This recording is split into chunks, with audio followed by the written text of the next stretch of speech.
Good morning students. हम लोग पिछले क्लासेस में एसिड के बारे में पढ़े थे, उसके जो प्रॉपर्टीज हैं, जो कैरेक्टरिस्टिक्स हैं, उसके बारे में पढ़े थे। आज हम लोग पढ़ेंगे उसी चैप्टर को, मतलब कि हम लोग पढ़ रहे हैं एसिड, बेस और सॉल्ट। इसी चैप्टर को हम लोग आगे कंटिन्यू करेंगे। आज हम लोग को पढ़ना है भस्म, बेस। भस्म वे पदार्थ हैं जो स्वाद में कड़वे होते हैं और लाल लिटमस पेपर को नीला कर देते हैं। देखो, भस्म जो शब्द है वो राख है एक तरह से, और राख हमें पता है कि कैसा होता है, कड़वा होता है। तो जो बेस शब्द है उसका मतलब ये होता है, लैटिन भाषा का ये वर्ड है, इसका मतलब ये होता है राख, एस। तो हमें पता है कि राख जो है वो स्वाद में कड़वा होता है, तो भस्म स्वाद में कड़वे होते हैं और लाल लिटमस पेपर को नीला कर देते हैं। अब देखिए, एक बात और मैं बता रहा हूं कि लाल लिटमस पेपर को आप सूखा अगर भस्म डालते हैं लिटमस पेपर पे तो उससे कोई फर्क नहीं पड़ता। जैसे आप एसिड भी सूखा डाल दें लिटमस पेपर पे तो उससे भी कोई उसमें परिवर्तन नहीं होगा। हाँ, जब वो उसका जलीय विलयन हम डालेंगे, मतलब उसमें वाटर का मिक्स हो, तब जाकर के कोई एसिड किसी लिटमस पेपर का रंग चेंज कर सकता है या कोई बेस किसी लिटमस पेपर का कलर चेंज कर सकता है। तो भस्म जो है स्वाद में कड़वा होता है और लाल लिटमस पेपर को नीला कर देता है, लेकिन ये तब जब जल में घुलनशील हो। और आपको अगला टॉपिक जो हमारा आ रहा है ये है एल्कली, क्षार।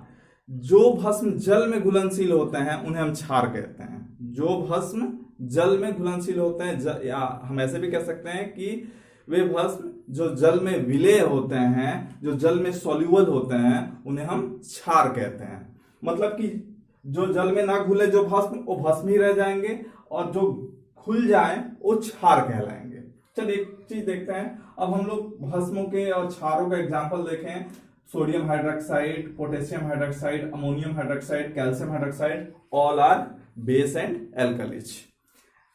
अब देखिए एक चीज देखते हैं, हम सब में एक पैटर्न देख रहे हैं। That pattern is OH, hydroxide.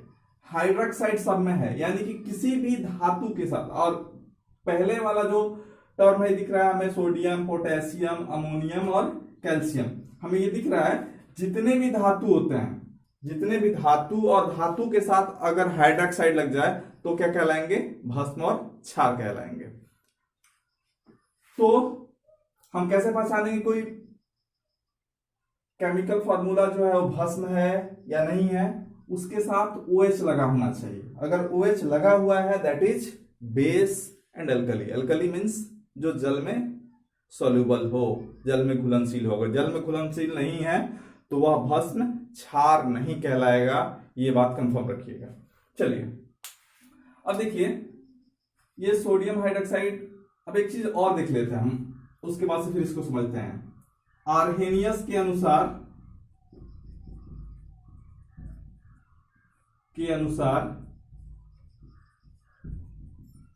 भस्म, हम लोग एसिड पढ़े थे आर्हेनियस के अनुसार, वैसे ही आर्हेनियस के अनुसार हम लोग भस्म पढ़ लेते हैं। आर्हेनियस के अनुसार भस्म वह पदार्थ है जो जल में घुलकर हाइड्रोक्साइड आयन प्रदान करता है। अम्ल में हम लोग क्या पढ़ रहे थे? आर्हेनियस के अनुसार अम्ल वह पदार्थ है जो जल में घुल करके हाइड्रोजन आयन प्रदान करता हो। यहां पे क्या है? आर्हेनियस के अनुसार भस्म वह पदार्थ है जो जल में घुल करके हाइड्रोक्साइड आयन प्रदान करता हो। अब देखिए यहां पे सोडियम हाइड्रोक्साइड है, जब जल में डालेंगे तो सोडियम आयन और हाइड्रोक्साइड है मिल जाएगा। पोटेशियम हाइड्रोक्साइड जल में डालेंगे तो पोटेशियम आयन अलग हो जाएगा और हाइड्रोक्साइड आयन अलग हो जाएगा। मतलब कि भस्म या क्षार वह पदार्थ है जो जल में घुल करके क्या देते हैं हमें? हाइड्रोक्साइड आयन देते हैं। चलिए, तो ये हम लोगों ने पढ़ा भस्म, क्षार और आर्हेनियस के अनुसार भस्म क्या है।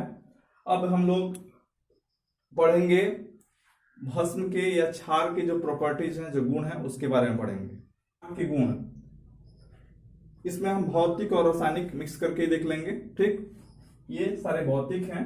स्वाद में क्षार स्वाद में तीखा होता है, कड़वा होता है, छूने में साबुन की तरह चिकना होता है। एक तो पहले हमें पता है कि स्वाद कड़वा होता है उसका। जब क्षार जो है, मतलब कि भस्म जब जल में घुल जाता है तो क्षार कहते हैं, पता है। एक चीज और बता देते हैं, भस्म को क्षारक भी कहा जाता है। क्षारक लेकिन जब ये जल में घुल जाए दैट इज कॉल्ड क्षार। तो ये बात याद रखना, भस्म और क्षारक दीज आर सेम, और क्षार एल्कली जो है अलग है। इन दोनों शब्दों के लिए एक वर्ड है बेस, और इनके लिए क्या है एल्कली। तो ये कंफर्म होना चाहिए। अब देखिए हम यहाँ पे क्षार के गुणों की बात कर रहे हैं, भस्म के गुण भी लगभग सेम हो जाएंगे।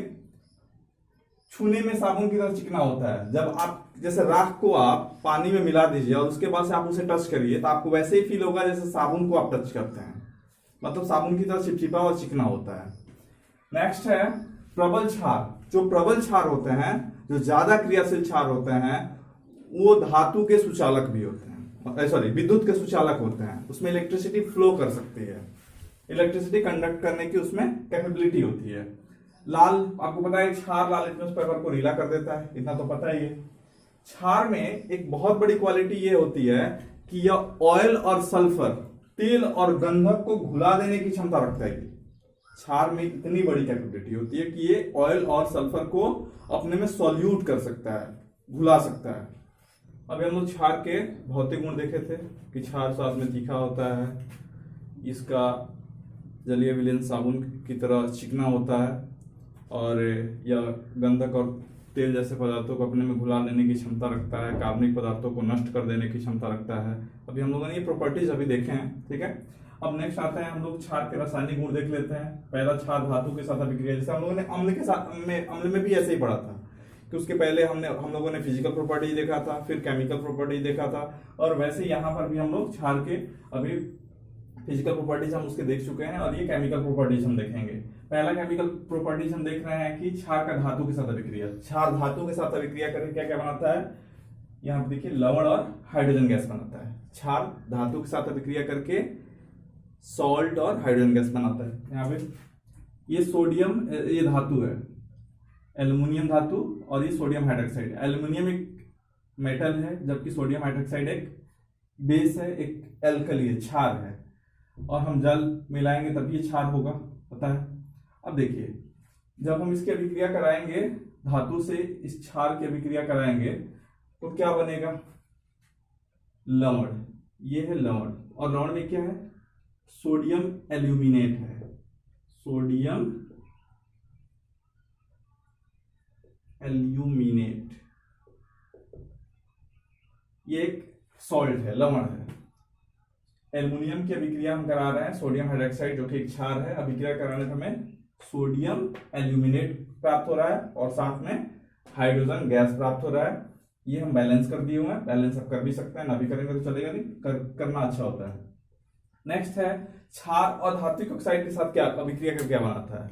क्षार और धातु के ऑक्साइड से अभिक्रिया करके लवण और जल बनाता है। इसके पीछे वजह यह है कि अधातु के जो ऑक्साइड होते हैं, हम लोगों ने पढ़ा था धातु के ऑक्साइड जो होते हैं एक्चुअली में क्षार होते हैं। हम लोगों ने पढ़ा था धातु के ऑक्साइड भस्म और क्षार होते हैं। जैसे अगर हम कैल्शियम ऑक्साइड की बात कर लें तो एक प्रकार का ये भस्म है, और हम लोग जब अम्ल के साथ अभिक्रिया करा रहे थे, और जब अम्ल का प्रॉपर्टी हम लोग पढ़ रहे थे, तो हम लोग ने देखा था कि अम्ल किसी धातु के साथ ऑक्साइड के साथ अभिक्रिया करके लवण और जल बनाता है। अब यहाँ पे क्या है, यहाँ पे देखिए क्या है कि अधातु के ऑक्साइड, क्षार जो है ना, क्षार या भस्म जो है, अधातु के ऑक्साइड के साथ अभिक्रिया करके क्या बनाता है, लवण और जल। यहां पर भी वही स्थिति। इसके पीछे वजह यह है कि अधातु का ऑक्साइड जो है ना, एक्चुअली में वो खुद एक प्रकार का अम्ल होता है। अधातु का ऑक्साइड एक प्रकार का एसिड होता है, और यहाँ पे क्या है, ये क्षार है, भस्म है। अब देखिए क्या हुआ, ये कार्बन अधातु है और इसका ऑक्साइड है कार्बन डाइऑक्साइड, तो ये क्या हो गया, एक प्रकार का एसिड हो गया। अधातु का ऑक्साइड, ध्यान रखिएगा, धातु का ऑक्साइड क्षार होता है, जबकि अधातु का ऑक्साइड अम्ल होता है। तो जब ये अम्ल हो गया और ये क्षार हो गया, तो हमें तो पता है ना कि अम्ल और क्षार अभिक्रिया करके क्या बनाते हैं, लवण और जल। तो वही चीज है यहाँ पे। तो क्या बनाएगा, कैल्शियम कार्बोनेट, ये लवण हो गया, और ये जल।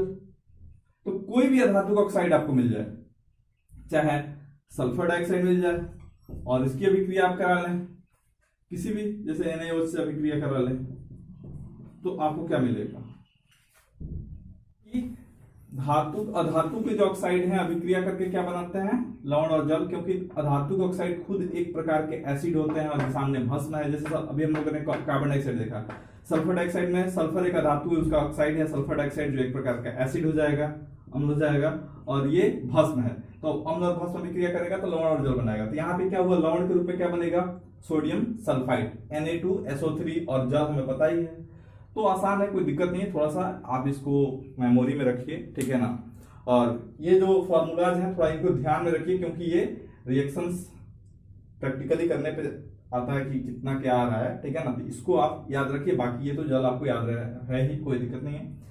तो और तीसरा अगर प्रॉपर्टीज की बात करें, केमिकल प्रॉपर्टीज की, तो वही अभी हम लोग देखा धातु के साथ अभिक्रिया, अधातु ऑक्साइड के साथ अभिक्रिया क्षार का। अब तीसरा देखें तो क्षार का अम्ल के साथ अभिक्रिया, क्षार का, और तीसरा प्रॉपर्टी देख लें, क्षार का अम्ल के साथ अभिक्रिया। तो हमें तो पता ही है कि क्षार या भस्म अम्ल के साथ अभिक्रिया करके क्या बनाता है, लवण और जल, ये हो गया।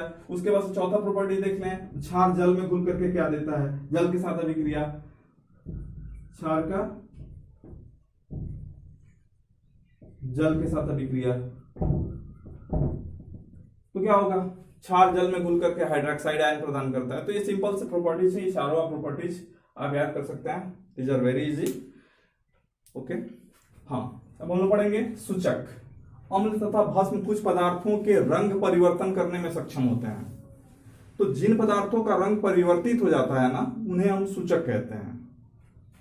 अम्ल और भस्म की उपस्थिति में जिन पदार्थों का कलर चेंज होता है, दैट इज कॉल्ड इंडिकेटर, सूचक। अब देखिए इसमें क्या है, जैसे एक होता है लिटमस पेपर, उसकी बात कर लेते हैं। लिटमस पेपर भी एक प्रकार का सूचक ही है। सूचक भी दो प्रकार के होते हैं, एक प्राकृतिक सूचक और एक रासायनिक सूचक, सॉरी कृत्रिम सूचक। प्राकृतिक सूचक जो नेचुरल मिल जाता है, जो प्रकृति से प्राप्त हो, और कृत्रिम सूचक जो प्रयोगशालाओं में, लेबोरेटरीज में बनाए जाते हैं। अब देखिए लिटमस पेपर की बात करें तो एक प्रकार की लेबोरेटरी में बनाए जाने वाला आर्टिफिशियल इंडिकेटर है, एक कृत्रिम सूचक है। अब देखिए इसमें क्या है, लिटमस पेपर कैसे बनता है, हमने पहले ही बताया था कि इसमें होता क्या है कि ये एक लाइकेन पौधा होता है, जो थैलोफाइटा वर्ग का एक पौधा होता है लाइकेन। और लाइकेन आपको पता है यह कवक और शैवाल का सहजीवी पौधा है, मतलब एक दूसरे से जुड़े हुए हैं। हम लोग 9th क्लास में इसके बारे में पढ़े हुए हैं। तो लाइकेन का जो अर्क होता है ना, उसे फिल्टर पेपर पे डालने से लिटमस पेपर का निर्माण होता है। लाइकेन का जो रस होता है उसको निकाल करके जब हम फिल्टर पेपर पे डाल देते हैं तो निर्माण होता है किसका, आर्टिफिशियल सूचक लिटमस पेपर का, ठीक है ना। वैसे ही हल्दी है, हल्दी, पिटूनिया का फूल, पिटूनिया का फूल, जर्मेनिया का फूल, इसके अलावा लाल पत्ता गोभी, ये सारे जो हैं ये एक प्रकार के इंडिकेटर हैं। ये भस्म और अम्ल में, अम्ल और भस्म में अपना रंग परिवर्तन कर देते हैं। जैसे आप देखे होंगे कि बरसात, जब शुरू का जो बरसात होता है, जो मतलब कि गर्मी के बाद जो फर्स्ट रेन होती है, उसमें क्या होता है, कुछ फूलों के कलर चेंज हो जाते हैं, ऐसा आप लोगों ने देखा होगा। उसमें जैसे पिटूनिया का फूल है, जर्मेनिया का फूल है, या आसपास हमारे यहाँ लोकल भी कई सारे ऐसे फ्लावर्स होते हैं जो बरसात के बाद उनके कलर, उनके फूलों के जो वास्तविक रंग है वो चेंज हो जाते हैं। इसका वजह यह है कि जो शुरू का बारिश होता है ना, उसमें एसिड थोड़ा ज्यादा होता है, मतलब कि अम्लीय वर्षा हद तक होती है उसमें।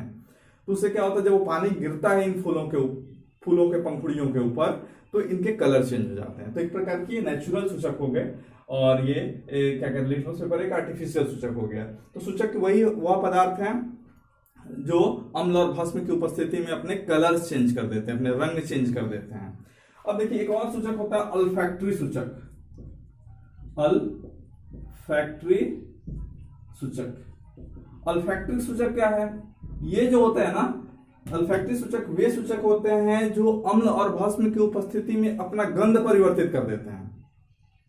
एक बात ध्यान रखना, ये सूचक जो हैं ये अम्ल और ये जो सूचक है ये अम्ल और भस्म की उपस्थिति में अपने कलर चेंज करते हैं, और ये क्या होता है, ये अपना गंध, स्मेल चेंज कर देता है अल्फैक्टरी सूचक। जैसे इसका डेफिनेशन क्या हो जाएगा, वे सूचक जो अम्ल और भस्म की उपस्थिति में अपना गंध, अपना स्मेल चेंज करते हैं, उन्हें हम अल्फैक्टरी सूचक कहते हैं। जैसे प्याज, लवंग का तेल, वैनिला इत्र, ये कुछ ऐसे पदार्थ हैं जो एसिड और बेस की उपस्थिति में अपना स्मेल चेंज कर देते हैं और इन्हें हम अल्फैक्टरी सूचक कहते हैं। चलिए, तो हम लोगों ने सूचक पढ़ लिया है, समझ लिया है। हम लोग अब देखेंगे पीएच।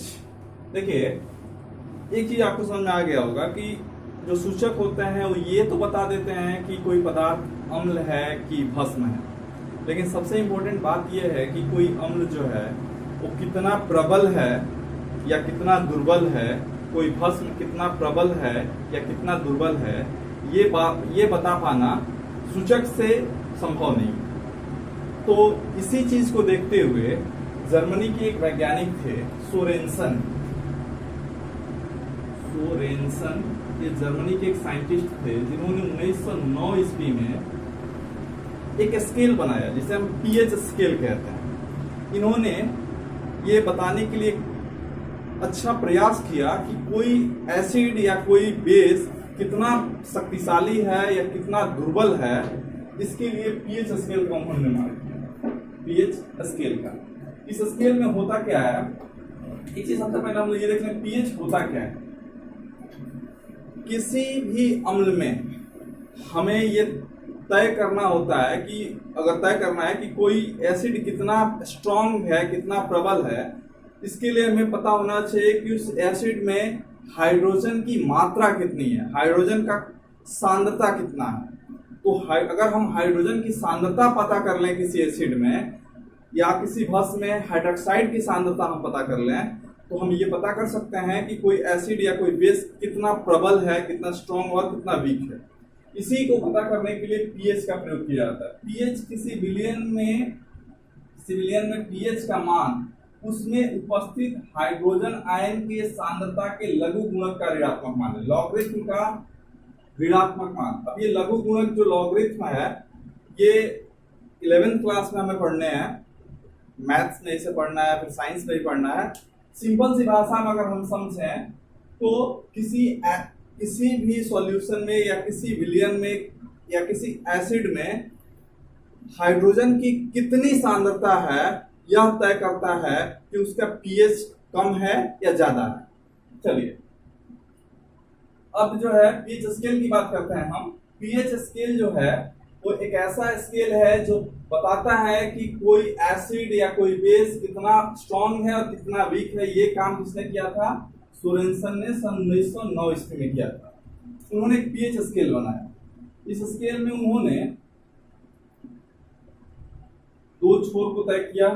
बोल रहे थे पीएच स्केल के बारे में। ये सोरेनसन ने 1909 ईस्वी में इसकी खोज की या इसको स्टैब्लिश किया। देखिए, पीएच स्केल जो होता है ना, एक स्केल होता है जिसमें दोनों तरफ एक निर्धारण होता है, कट ऑफ है। इधर एक जो है 1 से लेकर के ये स्केल 14 तक होता है। इसका जो मापक है वो 1 to लेकर के 14 तक। इसमें जो बीच का पॉइंट है 7, ये होता है। अब देखो इसमें क्या डिफरेंस है। इस स्केल में बताया गया कि अगर 7 से नीचे हम जितना चले जाते हैं तो एसिड जो है ना, अम्ल की मात्रा, जो अम्ल का जो पीएच है वो बढ़ता जाएगा। अम्ल उतना ही शक्तिशाली होता जाएगा, उसकी प्रबलता बढ़ती जाएगी। कहां से? 7 से हम नीचे जाएंगे तब, और 7 से ऊपर अगर हम जाएंगे तो क्षार की प्रबलता बढ़ेगी। और यहाँ पे 7 जो है ना, ये उदासीन है। 7 पे क्या होता है? जल होता है, वाटर, यानी शुद्ध जल। शुद्ध जल जो है उसका पीएच वैल्यू, पीएच मान जो शुद्ध जल का होता है, पीएच मान वो कितना होता है? 7 होता है। किसका? जल का, शुद्ध जल का। अब इससे नीचे जाएं, जैसे मान लें हम यहाँ पे आते हैं, एक पॉइंट रखते हैं 6.5 अगर पीएच मान है, 7 के नीचे है ये, तो ये क्या होगा? अम्ल होगा। और 7.5 पे अगर हम जाते हैं तो ये क्या होगा? क्षार होगा। तो ये हमें याद रखना है कि अगर 7 जो है तो उदासीन है, पीएच वैल्यू 7 है तो उदासीन है। जैसे शुद्ध जल का पीएच वैल्यू 7 होता है, ये उदासीन होता है। 7 से नीचे जैसे जाएंगे हम बढ़ते जाएंगे, जितना इधर बढ़ेंगे मतलब कि पीएच का वैल्यू जितना गिरता चला जाएगा अम्ल का प्रबलता उतना ही बढ़ता चला जाएगा, और पीएच का वैल्यू जितना बढ़ता चला जाएगा क्षार की प्रबलता उतनी बढ़ती चली जाएगी। जैसे 6.5 से दूध का पीएच होता है, ये जैसे दूध में लैक्टिक एसिड होता है और दूध का पीएच 6.5 होता है, लेकिन अगर वही बात कर लें हम 2.5 कर लें या 5.5 की बात 5.6 की बात कर लें, ये क्या है? अम्लीय वर्षा है। अम्लीय वर्षा, अम्लीय वर्षा का पीएच वैल्यू 5.6 होता है। उसी तरह 2.5 ये नींबू का पीएच होता है, नींबू के रस का पीएच होता है। वैसे अगर हम देखें 3.3 की बात कर लें तो 3 जो होता है, 3 जो पीएच मान होता है वो सिरका का होता है, सिरका का पीएच वैल्यू 3 होता है। तो मतलब कहने का ये है, ये एक जो है सबसे ज्यादा पीएच वैल्यू वाला क्या कौन सा होगा? ये 1 पे आएगा।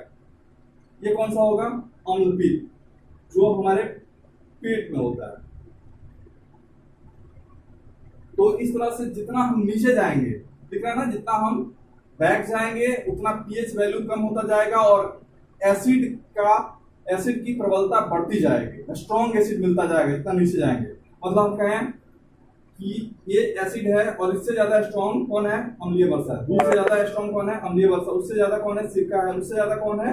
ये नींबू का रस है। उससे ज्यादा कौन है? स्ट्रॉन्ग एसिड अम्लपित्त है। इसी तरह इधर हम जाएंगे 7.5, ये 7.5 से लेकर के 8.0 तक जो है, 8.0 तक है, ये ब्लड होता है। ब्लड का टेस्ट कैसा होता है? कड़वा होता है, क्योंकि यह एक ब्लड जो है एक प्रकार का क्षार है, एल्कली है। इधर 11 पे हम चले जाएं, 11 किसका होता है? सॉरी, 11 जो होता है, 11 पीएच मान होता है चूना का। मतलब चूना का पीएच मान अगर आपसे पूछा जाए तो कितना होगा? 11 होगा। चूना क्या होगा? एक क्षार है, कड़वा होता है। मतलब 7 के आगे हम जाएंगे, जितना आगे बढ़ेंगे पीएच वैल्यू बढ़ेगा और वहां पे हमें क्या मिलेगा? बेस मिलेगा, और बेस भी जितना आगे बढ़ते जाएंगे स्ट्रॉन्ग बेस होता जाएगा। तो ये चीजें हैं, पीएच वैल्यू की बात हम कर लिए। अब इसके बाद से हम लोग जल का पीएच निकालना सीखेंगे, पीएच वैल्यू कैसे जल का निकलेगा हम ये सीखेंगे। और इसके बाद से हम लोग पीएच वैल्यू का, पीएच मान का हमारे दैनिक जीवन में क्या प्रभाव पड़ता है इसके बारे में पढ़ेंगे। तब तक के लिए thank you for watching me.